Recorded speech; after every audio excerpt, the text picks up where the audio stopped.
আসসালামু আলাইকুম প্রিয় দর্শক, দূরে অথবা কাছে, দেশ বা দেশের বাহিরে যে যেখান থেকে আমার ভিডিওটি দেখতেছেন দেখার আমন্ত্রণ রইল। আমি লিপি সৈয়দপুর থেকে বলতেছি। আজকে আমি একটা পিঠা তৈরি করা দেখাবো। আমাদের উত্তরবঙ্গের এই পিঠাটা ঐতিহ্যবাহী পিঠা, নুনাস পিঠা। তো চলেন মেন প্রসেসে যাই।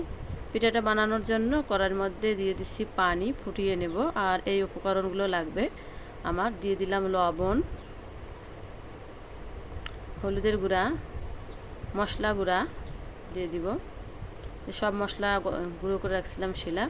আর ছেঁচে নেওয়া মরিচ, রসুন, আদা, পেঁয়াজ এগুলো এক এক করে দিব। এগুলো ছেঁচে নিয়েছি, পিষে মানে বেটে নিলেও হবে না, আবার কুচি করে দিলেও হবে না, একটু ছেঁচে নিতে হবে। আমি এগুলো সব ছেঁচে নিয়েছি। এখন এইগুলো সব দিয়ে পানির মধ্যে দিয়ে নাড়ানাড়ি করব যতক্ষণ না এগুলো সিদ্ধ হয়ে পানির মধ্যে বলক আসে, ততক্ষণ পর্যন্ত ফুটিয়ে নেব পানিটা। এই তো আমার পানির মধ্যে বলক এসে গেছে। এখন এই পর্যায়ে আমি দিয়ে দেব এক বাটি আটা। এই যে বাটি দিয়ে এক বাটি আটা দিয়ে দিলাম। এক বাটি আটা পরিমাণ আমার পানি দেওয়া আছে। আপনারা যার যেটুকু প্রয়োজন সেরকম করে পানি দিবেন, দিয়ে নেবেন। আর আমার ভিডিওতে কমেন্টের সংখ্যা বেশি, লাইকের সংখ্যা কম। আপু ভাইয়ারা আমার ভিডিও দেখে কিন্তু লাইক দিতে ভুলে যায়, লাইক দিয়েন। এই পর্যন্ত যে আসছেন ভিডিওটা দেখতে দেখতে লাইক দেওয়ার কথা মনে নাই, লাইক দিয়েন, দিয়ে ভিডিওটি দেখা শুরু করিয়েন। এই তো আমার আটাটা মাখা হয়ে গেল, খামিরটা হয়ে গেছে প্রায়। এই তো আমি এখন মথে নিব, একটু হালকা ঠান্ডা করে মথে নেব, না হলে গরমে হাত পুড়ে যেতে পারে। আমি একটু ঢেলে নিলাম একটা প্লেটের মধ্যে। এই প্লেটের মধ্যে ঢেলে নেবলে হবে কি একটু গরমটা কমে আসবে, এই জন্য নিলাম। এখন আমি অফ ক্যামেরায় সুন্দর করে মথে নেব। মথে নিতে সময় লাগবে, তো এতটা দিলে ভিডিওটা অনেক বড় হয়ে যাবে। এই তো আমার মথে নেওয়া হয়ে গেল। আমি একটা বড় করে রুটি বেলে নেব। বড় করে রুটি বেলার জন্য বড় করে নিতে হবে, বেশি করে। দেখেন আমি কতটা নিয়েছি,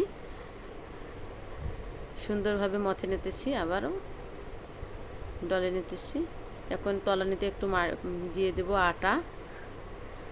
আর এখন রুটিটা আমি সুন্দর করে বেলে নেব। সুন্দর করে না বেললেও হবে, একবারে গোল হওয়ার প্রয়োজন নাই, কারণ এটা আমি গ্লাস দিয়ে কেটে নেব। তো যে মনে করবেন যে গোল হতেই হবে, না হলেও চলবে গোল। দেখেন আমার রুটিটা প্রায় বেলে নেওয়া হয়ে গেছে।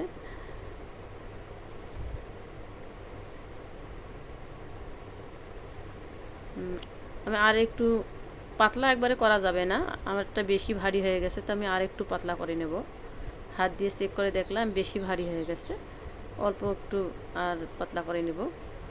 মিডিয়াম করে নিতে হবে, না ভারী না পাতলা, এরকম করে নিতে হবে। দিয়ে আমি একটা, দেখতেই পাবেন, স্টিলের গ্লাস দিয়ে কেটে নেব। এই যে স্টিলের গ্লাস দিয়ে কেটে নিতেছি গোল গোল করে। এই দেখেন কত সুন্দর হয়ে আসলো। এভাবে সবগুলো কেটে নেব। আর বাকি অংশটা আমি দেখাচ্ছি, ওটা আর একভাবে কেটে নেব, ছুরির সাহায্যে কেটে নেব, ওটাও দেখাচ্ছি। মনে করবেন যে এটা কি করব, এটাও এখন বেলে নেব। নিয়ে দেখেন আমি বাকিটাও বেলে নেব এখন। দেখেন কত সুন্দর হয়ে গেছে, আমার 4টে পিঠা বানানো হয়ে গেছে। এখন বাকিটাও আমি ডলে নিতেছি, আবার একটা রুটি তৈরি করে নেব।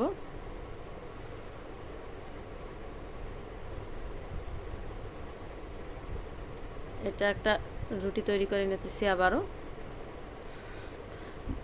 এই দিন ছুরির সাহায্যে চেপে আমি 4 কর্না করে কাটবো, 4 ভাগ করে কাটবো। এটাও সুন্দর হয়, এভাবেও আপনারা বানাতে পারেন। কিন্তু আমি বাকি অংশটা এভাবে বানাচ্ছি, আর একটা গোল বানাচ্ছি, মানে 2 ধরনেরই বানাচ্ছি। এই যে আমি দুইটাই শেয়ার করলাম। এই তো আমার হয়ে গেল। এখন তেল দিয়ে দিব কড়াইয়ের মধ্যে ভেজে নেওয়ার জন্য। এই তেল গরম হয়ে গেছে, আমি দিয়ে দিতেছি এক এক করে পিঠিগুলো।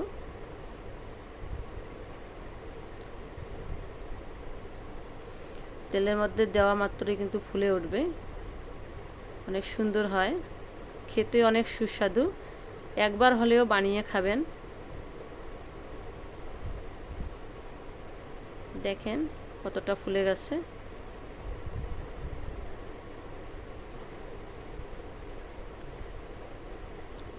একে একে পিঠাগুলো আমি এভাবে ভেজে নেব। যে 4 কোনা করে কাটলাম, এরপর ওটা আমি ভেজে দেখাচ্ছি।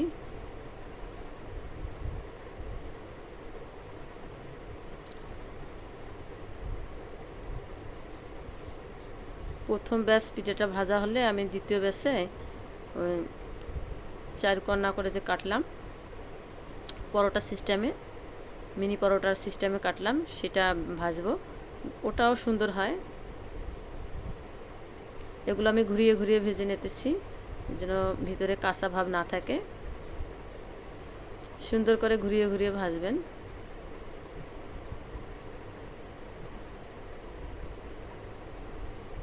তেলটা ঝরে নেবেন। এই যে 4 কোনা পরোটা, মিনি পরোটার মতো করে যেটা কাটলাম সেটা দিয়ে দিলাম। দেখেন কতটা সুন্দর হয়ে ফুলে উঠেছে।